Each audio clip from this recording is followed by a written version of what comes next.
Sir, নীতি সুদহার তো আবারও বাড়ানো হলো। গত ২ বছর ধরেই দেখছি আমরা বাংলাদেশের ক্যাপিটাল মেশিনারি কিংবা ইন্ডাস্ট্রিয়াল ম্যাটেরিয়াল যেগুলো সেগুলোর আমদানি কমে আসছে। তার উপর স্যার রপ্তানি আয়ও কমছে। তো এক্ষেত্রে আমদানি আর রপ্তানির উপর এই যে নতুন করে নীতি সুদহার বাড়ানো হলো, এর কিরকম প্রভাব পড়তে পারে? দেখুন, নীতি সুধার বাড়ানোর মূল লক্ষ্যটি হচ্ছে দেশে মূল্যস্ফীতি কমানো। আপনি বলতে পারেন যে নীতি সুধার ইতিপূর্বে বাড়ানোর ফলেও তো আমরা মূল্যস্ফীতি কমতে দেখিনি, বরঞ্চ বেড়েছে। তার একটা বড় কারণ ছিল যে নীতি সুধার বাড়ানোর মাধ্যমে শুধুমাত্র বেসরকারি খাতের বিনিয়োগকেই কিছুটা শ্রোত করবার উদ্যোগ থাকে না, একই সাথে সরকারি খাতের বিনিয়োগ যেটা, সেটাও আসলে কিছুটা শ্রোত করার উদ্যোগ থাকে। দুর্ভাগ্যবশত আমরা আগেও দেখেছি যে এই ধরনের নীতি সুধার বাড়ানোর মাধ্যমে যতটা না বেসরকারি খাতের বিনিয়োগ বা অর্থ প্রবাহ শ্রোত করা দেখা হয়েছে, সেই মাত্রায় কিন্তু সরকারি খাতের জন্য যে ঋণ নেওয়া সেটা কিন্তু সেভাবে কমে না। এবং সরকার আসলে সেদিক থেকে আমাদের যে মুদ্রানীতির যে দর্শন সেটি আসলে প্রায়শই ভঙ্গ করে। এই কারণে আমরা কিন্তু নীতি সুধারের যে আমরা প্রভাব দেখতে চাই মূল্যস্ফীতিতে, সেটা আমরা আগে কখনো দেখিনি। তো এবার আশা করব যে অর্থ উপদেষ্টা যিনি রয়েছেন এবং এখন একজন গভর্নর রয়েছেন, দুজনই অর্থনীতি বিষয়ের প্রাজ্ঞ, এবং তারা নিশ্চয়ই অনুধাবন করবেন যে নীতি সুধার বাড়ানোর মাধ্যমে যদি মূল্যস্ফীতিকে টার্গেট করতে হয় তাহলে অবশ্যই সরকারি বিনিয়োগের ক্ষেত্রে হ্রাস টানতে হবে। সুতরাং আমরা আশা করব যে সরকারের যে ঋণ নেবার প্রবণতা থেকে, কেন্দ্রীয় ব্যাংক থেকে, সেই জায়গাটিতেও সরকার তার যে উদ্যোগ সেটাকে সরকার হ্রাস টানবেন, এবং তার মাধ্যমে মুদ্রাস্ফীতি যদি কমে আসে তাহলে মূল্যস্ফীতিতে তার একটা প্রভাব পড়বে, এটি আশা করা যায়। তবে হ্যাঁ, এটাও মনে রাখা দরকার যে এ ধরনের উদ্যোগ নেবার আর একটা পরিণতি থাকে যে বেসরকারি খাত ঋণ নেবার মাধ্যমে তাদের যে বিনিয়োগ করে থাকেন এর ভিতরে কাঁচামাল আমদানি রয়েছে, মূলধনী যন্ত্রপাতি রয়েছে, জরুরি পণ্য রয়েছে। এই যে বিভিন্ন ধরনের পণ্য আমদানি হয় সেখানেও কিন্তু এই সংকোচনের একটা প্রভাব পড়ে। মনে রাখা দরকার যে বাংলাদেশের সার্বিকভাবে সামষ্টিক অর্থনৈতিক পরিস্থিতি এখন যে জায়গায় দাঁড়িয়ে আছে তাতে বেসরকারি খাত যে খুব যে বিনিয়োগ প্রবণ মানসিকতা নিয়ে আছে তা নয়। এমনকি এই রাজনৈতিক পরিবর্তনের প্রেক্ষাপটে আরো বেশি এক ধরনের অনিশ্চয়তা চলছে। তো সেই প্রেক্ষাপটে আমার ধারণা যে তারাও এক্ষুনি বড় রকমের কোনো বিনিয়োগ তারা চিন্তা ভাবনা করছেন তা না। মোট কথা সবকিছু মিলে আমার ধারণা যে নীতি সুধারের কারণে বিনিয়োগের স্রোতগতির এই বিষয়টি যতটা না গুরুত্বপূর্ণ, তার থেকে গুরুত্বপূর্ণ হলো সামষ্টিক অর্থনীতির ক্ষেত্রে যে ধরনের টানাপোড়েন এবং অস্থিরতা যাচ্ছে সেটি বরঞ্চ বিনিয়োগের ক্ষেত্রে বেসরকারি বিনিয়োগ, কাঁচামাল আমদানি, এগুলো টানাপোড়েন বা হ্রাস হবার গুরুত্বপূর্ণ কারণ। আচ্ছা, ধন্যবাদ স্যার। আপনি যথার্থ বলেছেন যে ইনফ্লেশনের যে ব্যাপারটা, মূল্যস্ফীতির যে ব্যাপারটা নীতি সুধারের একটা অন্যতম কারণ। সেটা আমরা গত মাসে দেখলাম যে 11.66% ছিল মূল্যস্ফীতি, যেটা গত এক যুগে সবচেয়ে বেশি। তো এটা নিয়ন্ত্রণ করা অবশ্যই জরুরি, কিন্তু এর জন্য আমরা আসলে কতদিন মানে একটা সংকোচনশীল নীতি ধরে রাখতে পারবো? কিংবা যদি আমি অন্য ভাষায় বলি যে এই মূল্যস্ফীতিটা নিয়ন্ত্রণের জন্য আমরা কতদিন ইন্ডাস্ট্রিয়াল যে প্রবৃত্তিটা আছে, শিল্প খাতের যে প্রবৃদ্ধি, সেটাকে উপেক্ষা করে চলতে পারবো? দেখুন, এই মুহূর্তে বাজারে ঋণ প্রবাহ কমে যাওয়ার কারণে যে বেসরকারি খাতে ঋণে টানাপোড়েন পড়ছে অথবা কাঁচামাল আমদানি কম হচ্ছে সেটা কিন্তু একমাত্র কারণ না।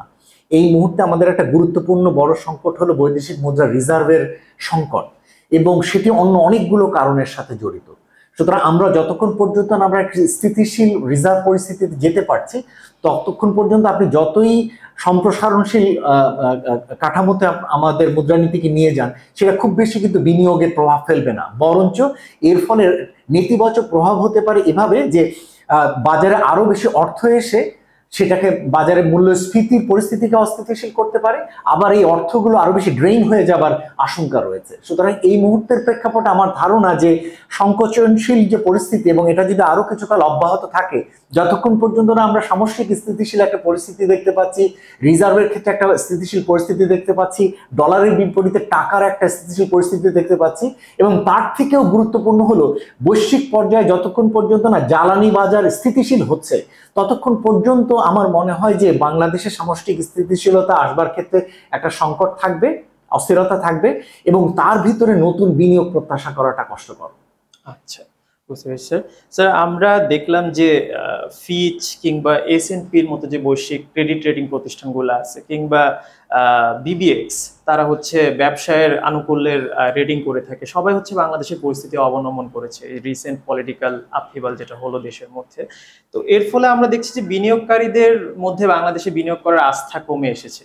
তো এই জিনিসটাকে আবার পুনরায় বিনিয়োগকারীদের আস্থাটাকে কিভাবে আবার সরকার ফিরিয়ে আনতে পারে, কিংবা বৈদেশিক বিনিয়োগ যে কমছে সেটাকে আমরা আবার নতুন করে বাড়ার দিকে কিভাবে নিয়ে যাবো? দেখুন, আন্তর্জাতিক ক্রেডিট রেটিং এজেন্সিগুলো যে আমাদের রেটিং কমিয়েছে সেটা যৌক্তিক, এবং আমার ধারণা যে তারা যে পর্যায়ে তাদের রেটিং কমিয়েছে আগামীতে এটা আরো হয়তো অবনমন হবার আশঙ্কা রয়েছে। কিন্তু সেটাও আসলে প্রকৃত অর্থনৈতিক চিত্রের যখন উন্মেষ ঘটবে, বিশেষ করে নতুন সরকার আসবার পরে ব্যাংকিং খাত সম্পর্কে যে ধরনের তথ্য উপাত্ত পাওয়া যাচ্ছে, বিভিন্ন খাতে যে সমস্ত সরকারি তথ্য উপাত্তের ক্ষেত্রে যে ধরনের বৈসাদৃশ্য পাওয়া যাচ্ছে, পুঁজিবাজার সম্পর্কে যে ধরনের তথ্য উপাত্ত পাওয়া যাচ্ছে, এসব কিছু জ্বালানি খাত সম্পর্কে যে ধরনের অনিয়মের কথা পাওয়া যাচ্ছে, এসব কিছু যখন আসবে তখন কিন্তু আদতেই যে আমাদের অর্থনৈতিক ক্ষেত্রে একটা টানাপোড়েন রয়েছে এবং সেটাই ক্রেডিট রেটিং এজেন্সিগুলোর যে ইন্ডিকেটরে এসছে সেটা কিন্তু বেরিয়ে আসবে। কিন্তু সবচেয়ে গুরুত্বপূর্ণ হলো এই ধরনের তথ্য উপাত্ত বেরিয়ে এসে প্রকৃত অর্থনৈতিক ও আর্থিক পরিস্থিতিটি আমাদের জানা দরকার। নতুবা এই যে একটা কি বলা যেতে পারে ফলস বা ভুল একটা ভিত্তির উপর দাঁড়িয়ে আমরা বিভিন্ন রকমের ইতিবাচক প্রজেকশন যদি আমরা বছরের পর বছর করে যাই, তাহলে তার যে পরিণাম শুভ হয় না সেটা কিন্তু বলার অপেক্ষা রাখে না। সুতরাং সেই জায়গাটির প্রেক্ষাপটে আমার মনে হয় যে এই ধরনের এজেন্সিগুলো নেতিবাচক রিপোর্টিং খারাপ করছে, সেটির চেয়েও গুরুত্বপূর্ণ হলো আমাদের একটা আমাদের অর্থনীতির দুর্বল ভিত্তিটি কোন জায়গায় দাঁড়িয়ে আছে সেটা প্রথমত আমাদের উন্মুক্তভাবে জানার দরকার আছে। আমরা যদি এটি জানতে পারি তার ভিত্তিতে কিন্তু সংস্কারের উদ্যোগগুলো নেওয়ার সুযোগ তৈরি হবে, এবং সেটিকে আমাদের ধারণা যে আমাদের দেশের বিনিয়োগকারীরা সেটাকে অনেক ইতিবাচকভাবে নেবে, বিদেশি বিনিয়োগকারীরা সেটাকে ইতিবাচকভাবে নেবেন। আমরা প্রায়শই বলে থাকি যে হ্যাঁ, অর্থনীতি সম্পর্কে নেতিবাচক তথ্যটি আসলে আমাদের বুঝি ইমেজ খারাপ হয়ে যাবে, আমাদের কর্মপরিবেশ সম্পর্কে নেতিবাচক পরিস্থিতিটা আসলে বুঝি ইমেজ খারাপ হয়ে যাবে। মনে রাখা দরকার যে বৈশ্বিক নলেজ ওয়ার্ল্ড এখন এত বেশি তথ্যের মধ্যে থাকে যে এটি আমাদের ওই ছোট্ট একটি তথ্য জানানো বা না জানানোর জন্য কিন্তু বাংলাদেশ সম্পর্কে তার অবস্থানে খুব বেশি পরিবর্তন হয় না। সুতরাং সেই জায়গা থেকে বরঞ্চ উচিত হচ্ছে প্রকৃত রকমের পরিস্থিতিটি জানা, এবং সেটা যতটাই নেতিবাচক হোক সেটা সম্পর্কে প্রথমত জানা, এবং তার সেখান থেকে কিভাবে উত্তরণ হবে এবং সেই উত্তরণের জায়গাটিতে কি ধরনের ইতিবাচক পদক্ষেপ নিচ্ছে নতুন সরকারের কাছে, সেটাই বিনিয়োগকারীদের প্রত্যাশা থাকবে। আমার ধারণা বিনিয়োগকারীরা কিন্তু পুরনো ভুলের উপরে নতুন প্রলেপ দেখতে চাচ্ছেন না, তারা দেখতে চাচ্ছেন যে পুরনো ভুলের ফলে অর্থনীতি যে জায়গায় গিয়ে এখন দাঁড়িয়েছে তার একটা প্রকৃত চিত্র জানা, এবং সেই জায়গা থেকে কিভাবে উত্তরণ ঘটবে তার জন্য কি সংস্কার করা হবে বা হচ্ছে সেটি তারা দেখতে চান। ওই পজিটিভ ইমেজগুলোই বরঞ্চ বিনিয়োগকারীদের জন্য দীর্ঘমেয়াদে বাংলাদেশের উপরে আস্থা রাখার জন্য গুরুত্বপূর্ণ হবে। যথার্থই স্যার, প্রবলেম ফাইন্ড আউট করার আগে আমরা প্রবলেম সলভ করতে পারবো না। নীতি সুধার রিলেটেড সর্বশেষ একটা প্রশ্ন করি, সেটা হচ্ছে যে আমাদের যে ক্ষুদ্র কুটির আর মাঝারি শিল্প আছে, যেটা এটার উপর একটা নীতি সুধার একটা প্রভাব পড়তে পারে বলে ধারণা করা হচ্ছে। তো এই অংশটা এমনিতেই এতদিন স্ট্রাগল করছে নানা রকম কারণে। তো এখন আমার প্রশ্ন হচ্ছে ব্যাংকিং সেক্টর ওদের জন্য কি করতে পারে, স্পেশালি নতুন গভর্নমেন্ট যে সরকার যে ঘোষণা দিল ব্যাংকিং কমিশন করবে, তো সেই কমিশনটা আসলে ব্যাংকিং সেক্টরে কি রকম সংস্কার করলে এই সেক্টরটা হচ্ছে গিয়ে মানে এসএমই আর এমএসএমইর জন্য ওদের সার্ভাইভালের জন্য কাজ করতে পারবে? আমার কাছে তো মনে হয় যে নীতি সুধার যতটা না ক্ষুদ্র মাঝারি উদ্যোক্তাদের ক্ষতি করেছে বা করবে, বা তার থেকে বেশি ক্ষতি হয়েছিল যখন 9% এবং 6%, যেটাকে আমরা 9-6 বলে থাকি, ওই রকম একটা ফিক্স ইন্টারেস্ট রেট যখন ধরে দেওয়া হয়েছিল, তখন তার চেয়ে বেশি ক্ষতিগ্রস্ত হয়েছিল ক্ষুদ্র মাঝারি উদ্যোক্তারা। তার কারণ হলো 9% ইন্টারেস্ট রেট যখন ব্যাংকগুলোকে ধরে দেওয়া হয় তখন তারা প্রায়শই ক্ষুদ্র মাঝারি উদ্যোক্তাদের ঋণ দেওয়ার ব্যাপারে অনাগ্রহী হন।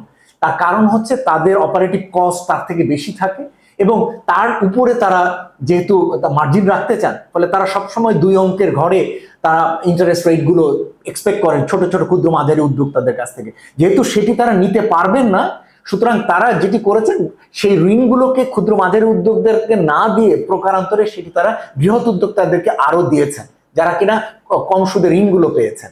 সুতরাং এই যে নীতি সুধারকে টার্গেট করে যে বক্তব্য, তার থেকে গুরুত্বপূর্ণ হচ্ছে যে ফিক্সড এক্সচেঞ্জ রেটের যে জায়গায়, ফিক্সড ইন্টারেস্ট রেটের যে জায়গায় ছিল, পরে যেটাকে উন্মুক্ত করে দেওয়া হয়েছে, সেটা বরঞ্চ আমি বলবো যে ফিক্সড রাখাটা আসলে ঠিক হয়নি।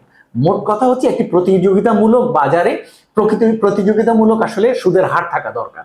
এক্ষেত্রে যেটা গুরুত্বপূর্ণ হয়ে দাঁড়িয়েছে সেটা হলো যে ক্ষুদ্র মাঝারি উদ্যোক্তারা কিন্তু বেশি সুদে ঋণ নেবার ক্ষেত্রে তাদের আপত্তি নেই। তারা যেটি চান, ঋণের প্রাপ্যতা এবং সহজলভ্যতা এবং ঋণ প্রাপ্তির ক্ষেত্রে যে ধরনের জটিলতাগুলো, সেগুলো সহজীকরণ তারা চান। দুর্ভাগ্যবশত ব্যাংকিং ব্যবস্থাতে যতটা তারা বড় উদ্যোক্তাদেরকে ঋণ দেবার জন্য তাদের কাঠামোটি প্রস্তুত, ততটা ক্ষুদ্র মাঝারি উদ্যোক্তাদেরকে ঋণ দেবার জন্য তাদের কাঠামোটি প্রস্তুত না। এমনও দেখা গিয়েছে যে যারা ক্ষুদ্র মাঝারি উদ্যোগের নামে ঋণ দিচ্ছে ব্যাংকগুলো, প্রকারান্তরে সেগুলো আসলে বড় উদ্যোক্তাদেরই কোনো ছোট ভেঞ্চারের জন্য ঋণ দেওয়া হচ্ছে।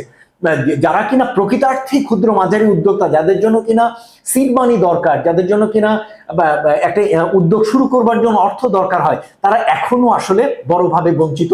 এবং এই বঞ্চনার পিছনে বড় কারণ হলো যে ফাইন্যান্সিয়াল ইনস্ট্রুমেন্টস গুলো রয়েছে ব্যাংকগুলো, এগুলো মোটেই ক্ষুদ্র মাঝারি বিনিয়োগকারীদের জন্য সহায়ক না। এবং সেটার জন্য দায়ী করা হয় ক্ষুদ্র মাঝারি উদ্যোক্তাদেরকে। বলা হয় তাদের অর্গানাইজড ওয়েতে তাদের ফাইন্যান্সিয়াল রিপোর্ট নেই, তাদের জামানত নেই, অথবা তাদের যে ক্যাশ ফ্লো সেগুলোর তথ্য তারা বিশ্লেষণ করতে পারেন না। আমি তো বলবো যে এটা তো আমাদের ক্ষুদ্র মাঝারি উদ্যোগের বৈশিষ্ট্য, এটা কিন্তু দুর্বলতা না। মনে রাখা দরকার, আমাদের ক্ষুদ্র মাঝারি উদ্যোক্তারা খুব কম ক্যাপিটাল নিয়ে কম মুনাফা দিয়ে তারা ব্যবসা করে। সেখানে তার জন্য একজন অ্যাকাউন্টেন্ট রাখা, তার জন্য একটা অনলাইন বেস বিশাল একটা সেট আপ করা সম্ভব না। সুতরাং তাদের যে বৈশিষ্ট্য, সেটাকে অ্যাকসেপ্ট করেই আসলে ফাইন্যান্সিয়াল ইনস্ট্রুমেন্টগুলোকে তৈরি করা দরকার, যেটা আমাদের অধিকাংশ ব্যাংকগুলোর নেই। হয়তো কিছুটা ব্র্যাক ব্যাংক যারা কিনা এসএমই খাতকে টার্গেট করে হয়েছে, তাদের কিছুটা আছে, এবং অন্য কারো কারো হয়তো এসএমই ফোকাস কিছু কিছু ঋণ আছে। এবং কেন্দ্রীয় ব্যাংকের যেহেতু একটা এসএমই টার্গেট রয়েছে ঋণ দেবার, সেই টার্গেটটা মিট আপ করার জন্য এরা দিচ্ছেন বিভিন্ন সময়। কিন্তু আদতেই বৃহৎ আকারে সারা দেশ জুড়ে এখন যে পরিমাণে নতুন নতুন উদ্যোক্তা উঠে আসছে, এবং তার মধ্যে নারী উদ্যোক্তা রয়েছে, এবং নারী উদ্যোক্তাদের জন্য তো আরো বড় চ্যালেঞ্জ যে কোনো ঋণ প্রাপ্তির ক্ষেত্রে, কেননা তারা আরো বেশি জামানত দেখাতে পারেন না, দিতে পারেন না, এবং প্রকারান্তরে তাদেরকে নিরুৎসাহ করা হয়। সবকিছু মিলে আসলে আপনি যদি আদতেই চান যে এই তাদের জন্য কিভাবে করা যায়, এটা নীতি সুধারের বিষয় না, এটা ৯/৬-এরও বিষয় না, এটা সামগ্রিকভাবে আপনার সাপ্লাই চেইনের একটা পরিবর্তন দরকার, এবং সামগ্রিকভাবে আপনার ফাইন্যান্সিয়াল সিস্টেমের একটা পরিবর্তন দরকার, যেটা এই মুহূর্তে অনুপস্থিত। ধন্যবাদ স্যার। এবার আমরা একটু বাংলাদেশের যে বৈদেশিক ঋণ আছে সে ব্যাপারে একটু আসতে চাই। গেল সরকার তো বিশাল একটা অঙ্কের ঋণ রেখে গিয়েছে, তো তার মধ্যে মেগা প্রকল্প, অনেক রকম মেগা প্রকল্প যেগুলো আছে, যেমন ইপিজেড নির্মাণ কিংবা বড় বড় বিদ্যুৎ কেন্দ্র নির্মাণের যে ঋণগুলো আছে, আমরা দেখতে পাচ্ছি সেগুলো শোধ করা এখন বেশ কষ্টসাধ্য হয়ে উঠছে বাংলাদেশের জন্য। তো এই পরিস্থিতিটা মোকাবেলা করার জন্য মানে বর্তমান সরকার তো হঠাৎ করেই বলতে গেলে গঠন হয়েছে, তো তাদের সামনে এই চ্যালেঞ্জটা কিরকম ভাবে দেখছেন আপনি, এবং তারা এটা কিভাবে ফেস করবে?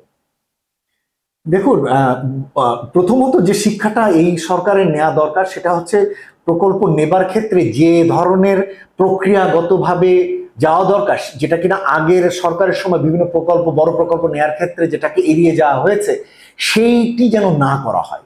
সাধারণত বৃহৎ আকারের যে কোনো প্রকল্প নেবার ক্ষেত্রে প্রি ফিজিবিলিটি স্টাডি হয়, ফিজিবিলিটি স্টাডি হয়, তারপরে এটা ডিপিপি তৈরি হয়, এবং তারপরে এটার জন্য প্রকল্প পরিচালক হয়, তারপর এটা বিডিং হয়, এবং তারপরে এটার প্রকল্পের কার্যক্রম শুরু হয়, এবং প্রকল্প কার্যক্রম শুরু পর্যায়ে গিয়েও এটার পর্যবেক্ষণ, মনিটরিং এর দরকার হয়। দুর্ভাগ্যবশত আমাদের এই পুরো প্রক্রিয়াটি, এটা বড় প্রকল্প, মাঝারি প্রকল্প, ছোট প্রকল্পের প্রায় সব প্রকল্পের ক্ষেত্রেই একটা দুষ্ট চক্র এবং বলবো যে দুর্বল একটা কাঠামোর ভিতরে দাঁড়িয়েছে।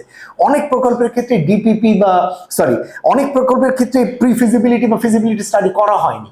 যখন এগুলো না করে একটা প্রকল্প নেওয়া হয়, তখন অবধারিতভাবে এই প্রকল্পে বিভিন্ন রকমের দুর্বলতা থেকে যায়, এবং আলটিমেটলি একটা প্রকল্পে যে রিটার্ন প্রাক্কলন করা হয়, যেটাকে আমরা বলে থাকি IRR, internal rate of return, অথবা ERR, economic rate of return, এই যেগুলো আমরা হিসেব করি কাগজে কলমে, বাস্তবে যখন সেই প্রকল্পটি বাস্তবায়িত হয়, দেখা যায় যে সেখান থেকে সেই রিটার্ন আসছে না, এবং সেটা না আসারই কথা আসলে এই পর্যায়ে। আমরা পায়রার টার্মিনালের দিতে পারি, উদাহরণ দিতে পারি, বঙ্গবন্ধু টানেল। হ্যাঁ, এরকম আপনি অনেক অনেক প্রকল্পে এটি পাবেন। এবং আমার তো মনে হয় যে কোনো প্রকল্পে পোস্ট ফিজিবিলিটি স্টাডি যেটা করে, পোস্ট ইমপ্লিমেন্টেশন যে রিভিউ, সেটা তো করা হয় না।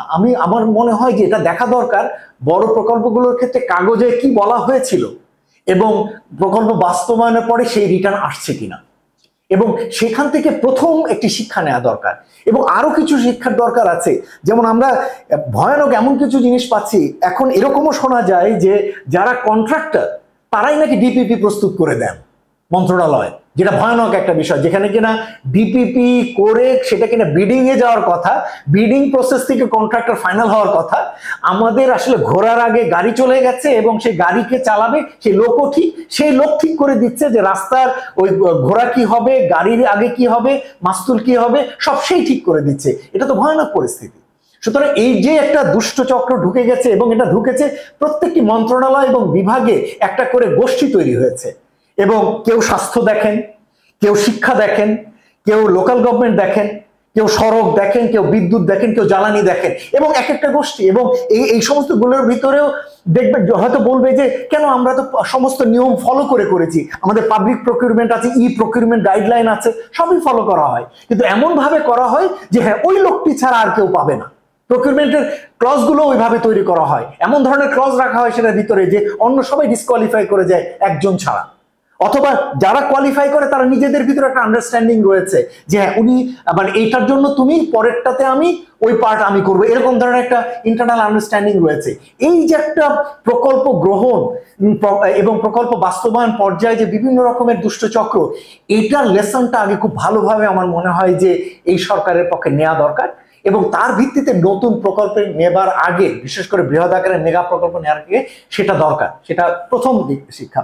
দ্বিতীয়ত যেটা, যে এই প্রকল্প বাস্তবায়ন প্রক্রিয়ায় দেখা যায় যে সরকারি কর্মকর্তারা অনেক সময় অসাধু উদ্দেশ্যে জড়িয়ে যান, সময়কাল বাড়ানোর চান, প্রজেক্ট ডিরেক্টর হিসেবে তারাও অনেক সময় থাকতে চান, এবং বিভিন্নভাবে নতুন নতুন ধরনের ডিমান্ড রেজ করা হয়, যাতে আপনি কম্পেয়ার করতে পারবেন না, যে অ্যাপেলের সাথে অরেঞ্জের কম্পেয়ার করতে পারবেন না, যে এটা যে ওই কেন ছিল না আগে, এই প্রশ্নটি তুলতে পারবেন না, কারণ আরেকটা নতুন কিছু করা হয়। আবার এমন হয়েছে প্রকল্প ভাগ ভাগ করা হয়, যেহেতু বড় প্রকল্প অনেক সময় চোখে পড়ে, সেজন্য প্রকল্প কম্পোনেন্ট ভাগ করা হয়, করে এটাকে ছোট করা হয়, যাতে দেখানো যাবে যে অনেক অন্য প্রকল্পের অংশ, এটা একটা বড় প্রকল্পের বেশি টাকা না। এই ধরনের বিভিন্ন রকমের কারসাজি রয়েছে, এবং বাস্তবায়ন প্রক্রিয়ায় কোয়ালিটি নিয়ে আরো সমস্যা আমরা দেখি। এবং সেগুলোর ক্ষেত্রে যেটা দরকার, যে অন্যান্য আন্তর্জাতিক যে সমস্ত বড় প্রকল্পগুলোতে বিদেশি দাতা সংস্থারা ঋণ দিয়ে থাকেন, তাতে তাদের অনেক সময় মনিটরিং, থার্ড পার্টি মনিটরিং থাকে, ইভ্যালুয়েশন থাকে, সেটা কিন্তু অধিকাংশ ক্ষেত্রে দেশীয় অর্থায়িত প্রকল্পের ক্ষেত্রে সেটাও ঠিকমতো মনিটরিং ইভ্যালুয়েশন হয় না।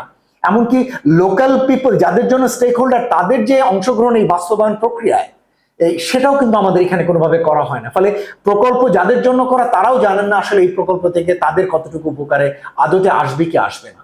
তো এই সব কিছু মিলে যখন একটা প্রকল্প, বড় প্রকল্প বাস্তবায়নে যায়, সেখান থেকে আসলে লেসন মানে আমাদের নেবার আসলে দরকার আছে নতুন প্রকল্প নেওয়ার ক্ষেত্রে। এখন যে প্রকল্পগুলো নেওয়া হয়ে গেছে, সেই প্রকল্পগুলোর তো দায়ভার সরকারের উপর ইতিমধ্যে পড়েছে, এবং সরকারকে এই ঋণ পরিশোধ করতে হবে।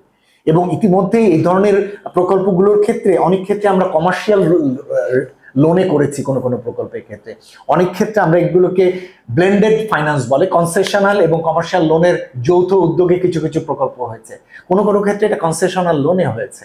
এই যে বিভিন্ন টাইপের লোন নিয়ে, উচ্চ সুদের লোন নিয়ে করেছি, এই দায়ভার তো সরকারকে এড়িয়ে যাবার সুযোগ নাই। যেটা সরকার করতে পারেন সেটা হলো, যেহেতু এই মুহূর্তে সরকারের রিজার্ভ পরিস্থিতি ভালো না, প্রচুর পরিমাণে বাকি রয়েছে, বিভিন্ন জায়গায় পেমেন্ট বাকি রয়েছে, ইনফ্যাক্ট সেগুলোকে যদি আমি রিজার্ভের হিসেবে কনসিডার করি, তাহলে রিজার্ভ আদতে আরো অনেক তলানির মধ্যে চলে গেছে মানে প্রকৃতার্থে। সেই জায়গা থেকে আমার মনে হয় যদি আমরা আন্তর্জাতিক দাতা সংস্থা এবং মাল্টিল্যাটারাল ডেভেলপমেন্ট ব্যাংকগুলোর সঙ্গে যদি নেগোসিয়েট করতে পারি দুভাবে, একটা হচ্ছে এই টার্মসগুলোকে ফ্লেক্সিবল করা যায় কিনা, সময়কালটা বাড়িয়ে দেওয়া, সুদের হারগুলোতে ফ্লেক্সিবল করা, কিছু অংশ কমার্শিয়াল পার্টকে কিছু অংশ গ্র্যান্টে কনভার্ট করা, করে দিয়ে আমাদের এই যে পরিশোধের দায়ভারটুকুকে কিছুটা ইজি করা যায় কিনা, এটা হলো একটা দিক। আর একটা দিক হলো যে যেগুলো কিনা খুব হার্ড কমার্শিয়াল লোন এবং যেগুলো পেছানো যাবে না, সেগুলোকে আপনাকে সময় মতোই পরিশোধ হয়তো করতে হবে, সেগুলোর জন্য আন্তর্জাতিক সংস্থাগুলোর কাছে সরকার ঋণ নিতে চাইতে পারেন সহজ শর্তে যদি ঋণ পাওয়া যায় বা গ্র্যান্ট পাওয়া যায়। ইতিমধ্যে আপনি জানেন যে IMF এর সঙ্গে কথা হচ্ছে, ওয়ার্ল্ড ব্যাংকের সাথে কথা হচ্ছে, ADBর সঙ্গেও প্রসঙ্গ তোলা হয়েছে, জাপানের জাইকার সাথে কথা তোলা হয়েছে, এমনকি চায়নার সাথেও কথা তোলা হয়েছে। সুতরাং আশা করা যায় যে সেই সমস্ত জায়গা থেকে যদি বাজেট সাপোর্ট পাওয়া যায় তাহলে হয়তো এই ধরনের বিভিন্ন লোনগুলো কিছু কিছু পরিশোধ করার ক্ষেত্রে সুবিধা হবে। তবে হ্যাঁ, মনে রাখা দরকার যে শুধুমাত্র ঋণ পরিশোধ করি আমরা আমাদের ভবিষ্যতের দায়ের যে চাপ এটা কমাতে পারবো না। আমাদের অদক্ষতা, ঋণ ব্যবহারের ক্ষেত্রে যে অনিয়ম অথবা ওয়েস্টেজ, এগুলো কমানো এবং বিকল্প উপায়ে আমাদের অর্থায়ন ভাবা দরকার।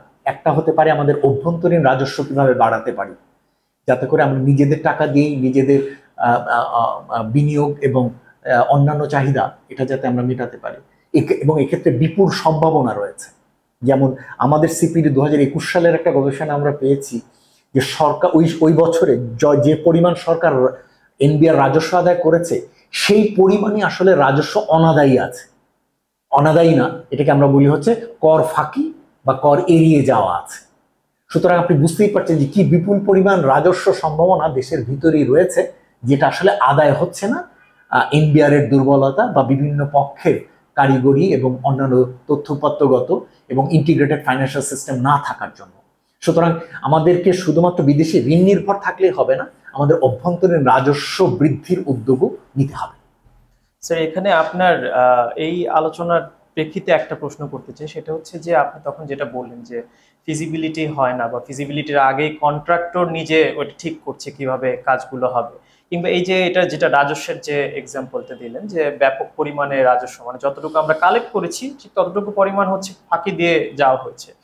তো এই ব্যাপারগুলো কিংবা এই ব্যাপারগুলোর সাথে আরেকটা অ্যাড করতে চাই যে সম্প্রতি আমরা ইপিবির যে ডেটার যে গলদটা আমরা দেখলাম যে 10 বিলিয়নের মতো ডেটার গলদ আছে সেখানে। তো এই জিনিসগুলো থেকে বোঝা যায় যে বাংলাদেশে আসলে ডেটা ট্রান্সপারেন্সির খুব সংকট আছে।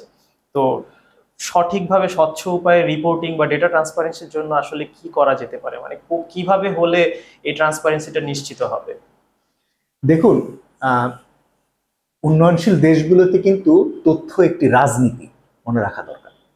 সুতরাং যখন তথ্যকে রিপোর্ট করা হয় তখন মনে রাখতে হবে যে সেখানে এক ধরনের রাজনীতিও জড়িত। সুতরাং যখন আপনি উচ্চ প্রবৃদ্ধি দেখান তখন রাজনৈতিক সরকার সেটির মাধ্যমে ক্রেডিট নিতে চান, অথবা নিম্ন মূল্যস্ফীতি দেখান, সেখানেও আপনার এক ধরনের রাজনৈতিক অর্থনীতির একটা কারণ থাকে। বাংলাদেশে বিভিন্ন কারণে ডেটাকে বিভিন্নভাবে ম্যানিপুলেট করা হয় এবং সেটা বিভিন্ন সংস্থা করে থাকে, শুধুমাত্র তার নিজের স্বার্থে না, হয়তো কোনো গোষ্ঠীর স্বার্থে অথবা কোনো একটা গোষ্ঠীকে সুবিধা দেওয়ার স্বার্থে বিভিন্নভাবে হয়ে থাকে। সুতরাং ঢালাওভাবে কোনো একটা তথ্য বেশি রিপোর্ট হয়েছে বা ঢালাওভাবে কোনো একটা তথ্য কম রিপোর্ট হয়েছে, এইভাবে যেন আমরা বাছবিচারহীনভাবে সকল ডাটা সম্পর্কে যাতে আমরা দ্রুত কোনো সিদ্ধান্তে না পৌঁছাই। আমাদের দরকার প্রকৃত ডাটা, প্রকৃত তথ্য দরকার। যেমন এই কথাটি এই কারণেই আমি বলতে বাধ্য হচ্ছি, রপ্তানির ক্ষেত্রে যে কথাটি বলা হয়েছে যে ওভার রিপোর্টিং, আদতে আসলে ওভার রিপোর্টিং এর সম্ভাবনা বা আশঙ্কাটা কম। বাংলাদেশে রপ্তানি পর্যাপ্ত মাত্রায় হয়েছে, কিন্তু রপ্তানির অর্থ দেশে আসে না, মনে রাখা দরকার। এবং এই জায়গাটিকে যদি আপনি এখন ঢালাওভাবে বলে দেন যে $10 বিলিয়ন এটা ওভার রিপোর্টিং, ওটা বাদ, তাহলে কারোর জন্য কিন্তু সুবিধা হবে এখানে। সুতরাং এই যে ডাটার রাজনৈতিক অর্থনৈতিক বোধটা যেন আমাদের থাকে। সুতরাং আমরা কোন ডাটাকে কি জাজমেন্টে বিচার করে ঠিক করব এবং সেখানে কার কি দায়বদ্ধতা সংস্থাগুলো এবং কে কি ডাটা দিচ্ছে না দিচ্ছে, সেই সমস্ত জায়গাগুলোতে পুঙ্খানুপুঙ্খভাবে কিন্তু তথ্যের যৌক্তিকতা বিচার করা দরকার। তো আমার মনে হয় যে এটি করা কষ্টকর নয়, যেহেতু নতুন সরকার এসছেন তাদেরও নিশ্চয় আগ্রহ আছে এই সমস্ত জায়গাগুলোতে স্বচ্ছতা আনা। আমরা মনে করি যে ডাটার ক্ষেত্রে স্বচ্ছতা এবং জবাবদিহিতা দেওয়া দরকার এবং এগুলো ট্রান্সপারেন্টলি সকলের কাছে উন্মুক্ত করা দরকার। এবং এই ধরনের ডেটাগুলো আমরা নিয়মিতভাবে সরকারের মাধ্যমে এবং যখন সংসদ থাকবে সংসদে এগুলো উপস্থাপিত হওয়া দরকার। আসার কথা IMF এর সঙ্গে যে সরকারের যে অবস্থান, তাতে কোয়ার্টারলি জিডিপি ডাটা এখন প্রস্তুত করার কাজ চলছে। এটা একটা ইতিবাচক শুরু, যদিও তার ভিতরে বিভিন্ন রকমের অ্যানোমালি পাওয়া যাচ্ছে। এইভাবে আমরা অন্যান্য ডাটাগুলোকেও আমরা কিন্তু সারিবদ্ধভাবে চাইবো যে এইগুলো যাতে আগামী দিনে শুধু ট্রান্সপারেন্ট রিপোর্টিংই না, টাইমলি রিপোর্টিং, এটাও একটা গুরুত্বপূর্ণ দিক। যেমন আগে যেটা হয়েছে যে কেন্দ্রীয় ব্যাংক প্রায় 1 মাসের ল্যাগে সমস্ত ডেটা দিয়ে দিত, কিন্তু এখন যদি আপনি বাংলাদেশ ব্যাংকের ওয়েবসাইটে যান দেখবেন যে অনেক পিছনের ডেটা, 3 মাস 2 মাস 3 মাস আগের ডাটা, অথবা ইন্ডিয়ারের ডাটা অনেক পুরনো ডাটা, এই ধরনের ডাটা কিন্তু ব্যবহারের উপযোগিতা হারায়। সুতরাং আমরা যেটি চাইবো যে আমরা এই ডাটা ক্ষেত্রে আরো বেশি স্বচ্ছতা এবং সময়ানুগভাবে এগুলো যাতে উপস্থাপিত হয়। এবং আরো যেটি গুরুত্বপূর্ণ, বাংলাদেশের অর্থনীতি যেভাবে বিকশিত হচ্ছে তাতে শুধুমাত্র বেসিক কিছু ম্যাক্রো ইন্ডিকেটর বেস ডাটাই যথেষ্ট না। আমাদের দেশে বিদেশি বিনিয়োগকারীরা এসে প্রথম যে জায়গাটিতে ধাক্কা খান সেটা হলো কোনো খাত সম্পর্কে উপযুক্তভাবে বাজার সংক্রান্ত কোনো ডেটা কেউ দিতে পারেন না। ফলে তাকে যেটি করতে হয়, তাকে নিজেই একটা কনসালটেন্সি ফার্মকে ইনভেস্ট করে বিনিয়োগ করে প্রথমত কোনো একটি সাপ্লাই চেইন সম্পর্কে তাকে নিজেকেই ডাটা কালেক্ট করতে হয়। কিন্তু তিনি যদি ওই ডাটার জন্য সংশ্লিষ্ট ওই অ্যাসোসিয়েশনের কাছে যান, ওই অ্যাসোসিয়েশন তাকে সেই অ্যাসোসিয়েশনের কাছে ডাটা নাই প্রথমত, আবার যা আছে সেটিও তারা দিতে চান না। সুতরাং আমাদের ক্ষেত্রে ডাটা ট্রান্সপারেন্সির সাথে সাথে আরো ডিসএগ্রিগেট ডাটা দরকার, আরো আমাদের সেক্টরাল ডাটা দরকার, এবং আরো আমাদের মাইক্রো লেভেল ডাটা দরকার, যাতে করে এই ডাটা যারা ব্যবহার করবেন, ডাটার মেইন উপকারভোগী কারা?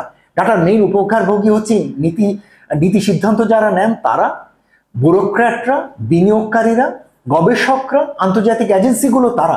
সুতরাং তাদের চাহিদাগুলোকে মাথায় রেখে কিন্তু আপনাকে ঢালাওভাবে ডাটার কাঠামো পরিবর্তন করতে হবে, এবং সেই আলোকে কিন্তু সমস্ত ডাটাগুলো আনতে হবে।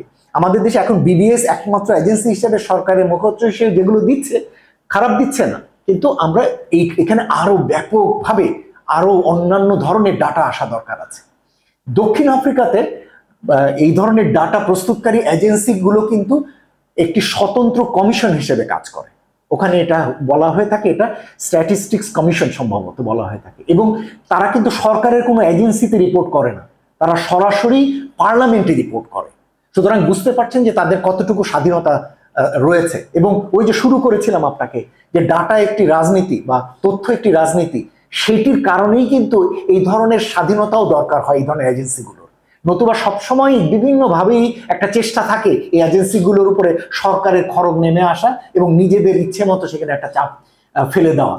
এই সরকার একটা ইতিবাচক অবস্থায় রয়েছেন, কিন্তু আমি জানি না যে তারা কতটুকু স্বাধীনভাবে এই ডাটার জায়গাগুলোকে কাজ করতে দেবেন। আশা করব তারা এটা দেবেন, এবং আমরা চাইবো যে আরো শক্তিশালীভাবে ডাটা এজেন্সিগুলো বাংলাদেশে যাতে আগামীতে কাজ করতে পারে। একেবারে ছোট্ট করে জানতে চাইবো যে এই ডাটা ট্রান্সপারেন্সির ক্ষেত্রে বাংলাদেশের একটা বড় চ্যালেঞ্জ হচ্ছে ডিজিটালাইজেশন। মানে ডিজিটালাইজেশনটা বিভিন্ন সেক্টরে যেহেতু প্রপারলি এখনো হয়ে ওঠেনি, সো এই ক্ষেত্রে আসলে কি করণীয় আছে, একেবারে ছোট্ট করে যদি বলেন। না, অবশ্যই ডিজিটালাইজেশন দুই ভাবে, একটা হচ্ছে ডিমান্ড সাইড আর একটা হচ্ছে সাপ্লাই সাইড। অর্থাৎ ডাটার ক্ষেত্রে ডিমান্ড সাইড হচ্ছে যারা কিনা ডাটা ব্যবহারকারী, তারা চান যে স্বয়ংক্রিয়ভাবে তারা যাতে এই ডাটাগুলো কিনতে পারে। আন্তর্জাতিক যে কোনো এজেন্সিতে তারা যে সমস্ত ডাটাগুলো বিক্রি করতে চান, কারণ অনেক সময় ব্যয়বহুল হয় এগুলো কালেকশন করে তৈরি করতে, তারা এগুলো কিন্তু অনলাইনে ক্রেডিট কার্ড দিয়ে সাথে সাথে কিন্তু আপনি কিনতে পারেন। কিন্তু বাংলাদেশে যদি বিবিএস থেকে কোনো ডাটা কিনতে চান আপনি, এটা মোটেই সহজসাধ্য না, এবং তার জন্য বিভিন্ন রকমের প্রক্রিয়া মেনটেন করতে হয়। তো সেই জায়গাগুলোর ক্ষেত্রে সাপ্লাই, যেটাকে বলছেন ডিমান্ড সাইডে, যেটা ওই প্রক্রিয়াগত জায়গাগুলোকে ইজি করা, যাতে করে এই ডাটাগুলো যে কেউ যে কোনো জায়গা থেকে সহজে কিনতে পারে, এবং সেই ব্যবস্থাটি রাখা, এটা হলো একটা দিক। দ্বিতীয় দিক হলো সাপ্লাই সাইড। আমাদের সরকারি এজেন্সিগুলো যে ডাটাগুলো দিচ্ছে, সেই ডাটাগুলো যাতে নিয়মিত ভিত্তিতে ডাটাগুলো যেন প্রাপ্য হয়। আমাদের এখানে বাংলাদেশে প্রতি 10 বছর পর পর আদমশুমারি হয়। আমাদের জন্য কি এত বড় একটা গ্যাপ আসলে আদতেই যৌক্তিক কিনা, যে যত দ্রুত আমাদের এখানে জননীতির কাঠামো পরিবর্তন হচ্ছে, তাতে এখানে আরো অল্প সময়ের ভিতরে এই ডাটাগুলো আসার দরকার আছে। বাংলাদেশে প্রতি 5 বছর পর পর ইন্ডাস্ট্রিয়াল সার্ভে হয়, স্যাম্পল ইন্ডাস্ট্রিয়াল সার্ভে হয়। বাংলাদেশে এখন 2-3 বছর পর পর লেবার ফোর্স সার্ভে হচ্ছে। এই টাইম গ্যাপগুলোকে কমিয়ে আনা দরকার। সবসময় যে একেবারে সব সেন্সাস নির্ভরই হতে হবে তা না, এগুলো কিন্তু সার্ভে নির্ভরও হতে পারে। স্যাম্পল ভিত্তিতে আপনি করার সুযোগ করে দিতে পারেন সেটি, কিন্তু অথবা খাত ভিত্তিক, যেটা আমাদের একেবারেই নেই। আমাদের খাত ভিত্তিক তথ্যপত্র ব্যাপক অভাব। ঠিক আছে। সুতরাং যেমন আমি যদি বলি গার্মেন্টস খাত সম্পর্কে কি আলাদা কোনো ডাটাবেজ আছে কোথাও? সরকারের নাই, বেসরকারি খাতের আছে আমরা জানি, কিন্তু সরকারি খাতে কি গার্মেন্টস খাতে আলাদা কোনো ডেটাবেজ আছে? না, নেই। আমাদের টেক্সটাইল খাত নিয়ে কিছু আছে সরকারের ডেটাবেজ?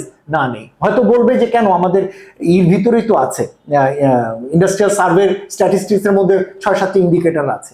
কিন্তু আমি যদি খাত ভিত্তিক একটি সাপ্লাই চেইন ওরিয়েন্টেড তথ্যপত্র চাই, যেটা কিনা যারা ব্যবহারকারী তাদের জন্য দরকার, সে ধরনের তথ্যপত্র কিন্তু আমাদের এখানে বড় রকমের ঘাটতি রয়েছে। সুতরাং ডিমান্ড সাইড এবং সাপ্লাই সাইড দুই সাইডই ডিজিটাল করা, এবং যাতে করে এই সাপ্লাই চেইনের ডেটাগুলো দ্রুত তৈরি করা যায়, তৈরি, এবং যাতে যাতে যারা তথ্য দেবেন তারাও যাতে ডিজিটালি এগুলো দিতে পারে, সে ধরনের একটা উপায়। আমি সাপ্লাই সাইডে যারা এগুলো নেবেন তারাও যাতে সহজেই ডাটার অ্যাক্সেস পেতে পারেন, সেই ধরনের একটা প্রক্রিয়াতে আমাদের যাওয়া দরকার।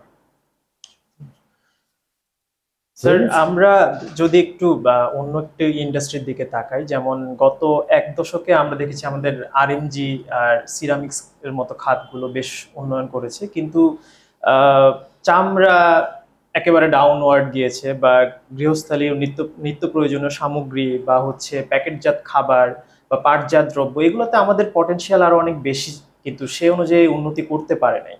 তো আমরা যদি মানে আপনাকে যদি প্রশ্ন করা হয় যে বাংলাদেশে এই মুহূর্তে আরএমজি বা হচ্ছে ফার্মাসিউটিক্যাল বা সিরামিক্স এগুলোর বাইরে আর কোন শিল্পগুলোকে একটু আলাদা করে নজর দিয়ে এগিয়ে দেওয়া দরকার যেন বাংলাদেশের রপ্তানি খাতটা বৈচিত্র্যময় হয়, সেক্ষেত্রে আপনি কোন সেক্টরগুলোর কথা বা খাতগুলোর কথা বলবেন? প্রথমত যে জিনিসটা আমার মনে হয় যে বোঝার বিষয়ে থাকবে এখানে, সেটা হলো যে বাংলাদেশে হয়তো রপ্তানিমুখী খাত হিসেবে তৈরি পোশাক খাতের মতো খাত আমরা এখনো উপযুক্তভাবে পাইনি, কিন্তু অভ্যন্তরীণ বাজারে বিলিয়ন বিলিয়ন ডলারের ব্যবসা করা অনেকগুলো ছোট ছোট খাত দাঁড়িয়ে গেছে। দুর্ভাগ্যবশত এই খাতগুলো, যেটা বলা হয়ে থাকে অভ্যন্তরীণ বেসটাই তাদেরকে রপ্তানি বেসে ট্রান্সফর্ম করার সুযোগ করে দেয়, সেটি পুরোপুরি হয়ে ওঠেনি। যেমন আমি যদি গার্মেন্টসের বাইরে যদি আমি অভ্যন্তরীণ বাজারে বড় খাত চিন্তা করি, তাহলে আমার জন্য ফুড প্রসেস ফুড, যেটা অ্যাগ্রো প্রসেস ফুড, যেটা আমরা এটা একটা বিশাল বাজার তৈরি হয়েছে। সেটা আপনার চালের প্যাকেজিং থেকে শুরু করে, আপনার মুড়ি থেকে শুরু করে, বিস্কিট থেকে শুরু করে, আপনি প্রসেস কেক পর্যন্ত আপনি বিভিন্ন আইটেম সেখানে পাবেন। এবং আমাদের যেটা লক্ষ্য হওয়া উচিত যে এইগুলোই কিভাবে আস্তে আস্তে অভ্যন্তরীণ বাজারের চাহিদা মিটিয়ে কিভাবে রপ্তানি বাজারের জন্য আস্তে আস্তে আস্তে আস্তে তৈরি হচ্ছে, কিন্তু সেটা পুরোপুরি উপযুক্তভাবে হয়নি। তার একটা কারণ রয়েছে। সাধারণত যেটা হয়ে থাকে গার্মেন্টসের মতো খাতগুলোতে, যেখানে এগুলো গ্রো করার একটা বড় কারণ বলা হয়ে থাকে হচ্ছে এই খাতগুলো ক্রিটিক্যাল মিনিমাম বলে একটা শর্ত বলা হয়। এই শর্তটার মানে হচ্ছে ন্যূনতম একটা ব্যাপক সংখ্যক বিনিয়োগকারী বা উৎপাদক এই খাতের সাথে উৎপাদনে জড়িত। ফলে যেটা হয়েছে যে এইখানে আপনি আসলে একজন বায়ার বা রিটেইলার বা আসলে ব্র্যান্ড, সে আসলে একজনের সাথে আরেকজনের সাথে নেগোশিয়েট করে সে কিন্তু উপযুক্ত মূল্যে পণ্য তারা কেনার সুযোগ পায়। ফলে ওই ক্রিটিক্যাল নাম্বার অফ মাস আমাদের গার্মেন্টসে রয়েছে। দুর্ভাগ্যবশত গার্মেন্টসের বাইরে কোনো খাতেই আমাদের এই ক্রিটিক্যাল মাসটি এখন পর্যন্ত তৈরি হয়নি। প্রত্যেকটি খাতই এখন পর্যন্ত মাত্র 4টি বা 5টি কোম্পানির উপরে নির্ভরশীল। আপনি চোখ বুঝে আপনি নাম করতে পারেন। জুতা আপনি এখনই চোখ বুঝে দেখেন, মাত্র 3টি কোম্পানির নাম করতে পারবেন না। আপনি একই সাথে আপনি এই যে খাদ্য প্রসেস ফুড, যেটা আমি বলছি প্রস্তুত খাদ্যপণ্য, সেটাও দেখেন, আপনি 4টা-5টা বেশি আপনি কোম্পানির নাম করতে পারবেন না। এই যে প্রত্যেকটি খাতে আপনি মাত্র 4টি-5টি বেশি নাম করতে পারছেন না, এই ধরনের বাজারগুলোতে মোটেই আসলে কম্পিটিশন হয় না। এবং কম্পিটিশন যখনই হবে না, তখনই যেটা হয় মূল্যের ক্ষেত্রে সেখানে ত্রুটি থাকবে, অথবা পণ্যের ক্ষেত্রে সাপ্লাই চেইনে এক ধরনের একনায়কত্ব তৈরি হবে, এবং অথবা কোয়ালিটির ক্ষেত্রে কোনো কোনো জায়গায় দুর্বলতা তৈরি হবে, যেগুলো আপনি কোনোভাবেই সংশোধন করতে পারবেন না। কিন্তু যখনই সেখানে বিপুল সংখ্যক উদ্যোক্তা সেখানে যুক্ত হন, উৎপাদনকারী যুক্ত হন, তখন সেখানে কম্পিটিশনের কারণেই এই ধরনের দুর্বলতাগুলো সরে যায় এবং বায়াররাও সেখানে এসে কাজ করতে স্বস্তি বোধ করেন। এই কারণেই যেটা হয়েছে যে আমাদের একই কোম্পানি বাজারে সাপ্লাই দেয়, ওই একই কোম্পানি যখন রপ্তানিতে যায় তখন আসলে আমাদের রপ্তানির ভলিউম খুব বেশি বাড়ে না। ওই কোম্পানির হয়তো ভলিউম বাড়ছে, কিন্তু আমরা যে বিলিয়ন ডলারের মার্কেটে আশা করি, যেটাকে আমরা বলি নেক্সট বিলিয়ন ডলার মার্কেট, সেটা কিন্তু আমরা এখন পর্যন্ত খুব বেশি পাইনি। কি কোথায় কোথায় কিছুটা পেয়েছি আমি যদি বলি, ইমিডিয়েট যার সম্ভাবনা আছে এই যে অ্যাগ্রো প্রসেস প্রোডাক্টস, যেগুলো আমরা বলছি প্রসেস ফুড বা অ্যাগ্রো প্রসেস পণ্য, এই জায়গাটায় আমাদের একটা মার্কেট তৈরি হয়েছে, যেখানে আমাদের প্লাস্টিক পণ্যের ক্ষেত্রে কিছুটা মার্কেট তৈরি হচ্ছে, ফার্মাসিউটিক্যালসে আমাদের কিছুটা মার্কেট তৈরি হচ্ছে, ঠিক আছে, এই জায়গাগুলো আমাদের কিছুটা তৈরি হচ্ছে। কিন্তু সেই একই চ্যালেঞ্জ, প্রথমত হচ্ছে ক্রিটিক্যাল মিনিমাম নাম্বার সেখানে না হওয়া, আর একটি হচ্ছে যে গার্মেন্টস বা এই ধরনের পণ্যের বাইরে অন্য পণ্যগুলোর ক্ষেত্রে বিদেশের প্রত্যেকটি দেশের কমপ্লায়েন্স স্ট্যান্ডার্ডগুলো আরো অনেক জটিল। আপনার গার্মেন্টসের ক্ষেত্রে পরিবেশগত মানদণ্ড সেভাবে প্রয়োজন হয় না, যেটা কিনা টেক্সটাইল বা লেদারের জন্য হয়। এই কারণে আমরা কিন্তু টেক্সটাইলও খুব বেশি রপ্তানি করতে পারি না, লেদারও আমাদের খুব বেশি আমরা রপ্তানি করতে পারি না, আমাদের এনভায়রনমেন্টাল কমপ্লায়েন্সে আমরা আটকে যাই। ঠিক একইভাবে যখন আপনি প্রসেস ফুডগুলো রপ্তানি করতে যান, তখন ওদের যে হিক্যাপ বলে, যেটাকে ওরা বলে থাকে ওদের দেশের আন্তর্জাতিক বা ইউরোপিয়ান বা অন্য দেশের যে ফুড স্ট্যান্ডার্ড, সেখানে আমরা আটকে যাই। এটার মধ্যে কি ইনগ্রেডিয়েন্টস দেওয়া হচ্ছে সেগুলোর নাম জানতে হবে, এটার মধ্যে কোনো ধরনের যেগুলোকে না ক্ষতিকারক কোনো ম্যাটেরিয়াল সেটা দেওয়া হয়েছে না সেটা এখানে রিপোর্ট করতে হবে, এবং যে জায়গা থেকে সোর্স করা হয়েছে র ম্যাটেরিয়াল সেটা জানাতে হবে। এই ধরনের কমপ্লায়েন্সে তখন আমরা আটকে যাই। ঠিক একই কারণে ফার্মাসিউটিক্যালসও আমরা আসলে বেশি করতে পারি না। সুতরাং আমরা যদি নেক্সট টু আরএনজি যেতে চাই, তাহলে আমাদের একই সাথে আমাদের শুধুমাত্র উৎপাদনের পরিবেশগত উন্নয়নটাই যথেষ্ট না, অন্যান্য যে সমস্ত কমপ্লায়েন্সগুলো, মার্কেট স্পেসিফিক কমপ্লায়েন্স, যেটা কিনা health compliance, environmental compliance, safety compliance, এই যে বিভিন্ন কমপ্লায়েন্সগুলো আছে, এর প্রত্যেকটি যদি আলাদা আলাদাভাবে ওই কমপ্লায়েন্স না মেনটেন করতে পারি, তাহলে কিন্তু আমাদের রপ্তানি খুব বাড়ার সম্ভাবনা কম। সর্বশেষ একটু একটা পলিটিক্যাল ঘরানার একটা প্রশ্ন করতে চাই, সেটা হচ্ছে যে গত নির্বাচনের আগে আমরা বেশ একটা ইউরোপীয়দের মধ্যে একটা বেশ তোড়জোড় দেখলাম যে বাংলাদেশের শ্রম অধিকার খর্ব হচ্ছে বা ওয়ার্ক প্লেস এনভায়রনমেন্ট যেটা, সেটা নিয়ে ওরা কথা বলছে। তো বেশ কানাঘুষাও শোনা গেল যে বাংলাদেশের কিছু ব্যক্তি বিশেষে কিংবা কিছু প্রতিষ্ঠানকে স্যাংশন দেয়া হতে পারে। তো এই মুহূর্তে বাংলাদেশের কি এরকম কোনো চ্যালেঞ্জ আছে, অর্থনৈতিক যে প্রেক্ষাপট চেঞ্জ হয়ে গেল? আর সাথে স্যার আরেকটা একটু যোগ করে রাখতে চাই, সেটা হচ্ছে যে আপনি যেটা বললেন বিভিন্ন আন্তর্জাতিক দাতা সংস্থার কাছে বাংলাদেশ বাজেট সহায়তা নিবে সেই পুরো আগের কোশ্চেনটা থেকে। তো সেই ক্ষেত্রে ডক্টর ইউনূসের যে বৈশ্বিক গ্রহণযোগ্যতা, সেটা কি বাংলাদেশের জন্য একটা মানে পজিটিভ কিছু হতে পারে কিনা এইসব সহায়তা নেওয়ার ক্ষেত্রে? আমার মনে হয় যে দ্বিতীয় প্রশ্নটির উত্তর যদি দেই, তাহলে আমার ধারণা যে হ্যাঁ, ডক্টর মোহাম্মদ ইউনূস প্রধান উপদেষ্টা হবার ফলে তার যে গ্রহণযোগ্যতা বিশেষ করে ইউরোপ বা মার্কিন যুক্তরাষ্ট্রে রয়েছে, সেটা এখানে একটা ভূমিকা ফেলবে। ফলে সরকার পরিবর্তনের ঠিক আগে যে ঘটনাটি হয়েছিল, ইউরোপিয়ান ইউনিয়ন আমাদের সঙ্গে তাদের যে ডেভেলপমেন্ট পার্টনারশিপ এগ্রিমেন্ট যেটি নেগোসিয়েশন শুরু হওয়ার কথা ছিল, এটা স্থগিত হয়েছিল। তো আশা করা যায় যে সেটা পুনরায় শুরু হবে, সেটা আমরা আশা করতে পারি এবং ইঙ্গিতও পাচ্ছি সেরকম হয়তো শুরু হবে। ঠিক একইভাবে আমরা মার্কিন যুক্তরাষ্ট্র থেকে হয়তো আমরা অব্যাহত আর্থিক বা অন্যান্য সহযোগিতা আমরা প্রত্যাশা করতে পারি। পাশাপাশি হয়তো মার্কিন যুক্তরাষ্ট্রের বাজারে যে আমাদের জিএসপি সুবিধা এই মুহূর্তে স্থগিত হয়ে আছে, সেই জায়গাতেও হয়তো কিছু ইতিবাচক পরিবর্তন হতে পারে যদি আমাদের এখানে মানবাধিকারের জায়গাগুলোতে আরো কিছু পরিবর্তন আসে সেই জায়গাটায়। ফলে সামগ্রিকভাবে বৈশ্বিক অর্থপ্রবাহ বা সাহায্য সহযোগিতার জায়গাতে আমার ধারণা যে একটা ইতিবাচক পরিস্থিতি থাকবে। তবে দ্বিতীয় যে বিষয়টি আপনি এখানে এনেছেন, সেটা হলো মনে রাখা দরকার যে ইউরোপ বা মার্কিন যুক্তরাষ্ট্রের দেশগুলো মানবাধিকার নিয়ে সাম্প্রতিককালে যেটা বলছে, এটা কিন্তু কোনো বাংলাদেশ স্পেসিফিক কোনো টার্গেট না, এটা তাদের বৈশ্বিক টার্গেট। অর্থাৎ বৈশ্বিক যে সমস্ত দেশগুলোতে মার্কিন বা ইউরোপীয় বায়াররা, ব্র্যান্ডরা, সাপ্লায়াররা, ইনভেস্টাররা বিনিয়োগ করছে, কাজ করছে, তার সাপ্লাই চেনের সমস্ত এজেন্সিকে এই কমপ্লায়েন্স মেনটেন করতে হবে এবং তার অবধারিতভাবে সেটা আমাদের এখানে আসছে। আপনি এতদিন যা ফিসফিস আকারে শুনছেন, আগামীতে এটা মাইকের আকারে শুনবেন। তার কারণ হলো ইউরোপিয়ান ইউনিয়নে 26-এর পরে এটা আইনগতভাবে বাধ্যতামূলক করা হয়েছে যে কোনো কোম্পানি কোনো বায়ারের কাছ, কোনো সাপ্লায়ারের কাছ থেকে যেটা আনতে পারবে না যদি তার লেবার এবং হিউম্যান স্ট্যান্ডার্ড যেগুলো তারা সেট করেছে, এটি যদি সে না কমপ্লাই করে।